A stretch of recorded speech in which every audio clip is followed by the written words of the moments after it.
அதே மாதிரி இந்த படத்தை எடுத்த தயாரிப்பாளர் கருப்பையா, அப்புறம் அந்த பையன் பிரணவ் அவரு, அப்புறம் காளின்னு ஒரு பையன், 3 பேர் வந்தாங்க.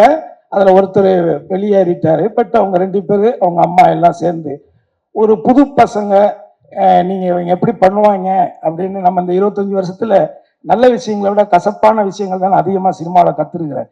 அப்போ நான் அவங்களை நம்பிக்கை இல்லாமல் நான் யோசிக்கும் பொழுது அந்த பசங்க ரொம்ப கேஷுவலாக இல்லை அங்கிள் நான் பண்ணிடுவான் அங்கிள் அப்படி மாதிரி சொன்னாங்க.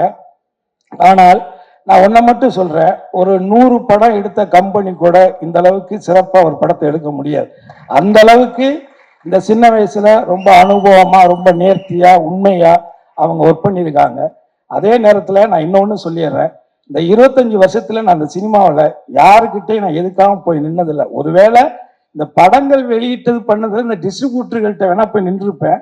அதை தாண்டி நான் வேற யார்கிட்டையும் போய் வாய்ப்புக்கோ அதுக்கெல்லாம் போய் நின்னதில்லை. முதல்ல வாய்ப்பு நம்ம கேட்கிட்டோம்னாலே ஒரு நடிகன் வந்து வாஷ் அவுட்டு தான். அது திறமையின் அடிப்படையில் இந்த கேரக்டர் பண்ணா நல்லா இருக்கும்னு வந்தா தான் உண்டு. ஏன்னா நான் அதிகமா நடிச்ச படங்கள்ல ஹீரோக்கள்லயே வந்து நான் அதிகமா நடிச்சது தனுஷ் கூட தான். நிறைய படங்கள் நான் தனுஷ் கூட மட்டும்தான் நடித்தேன்.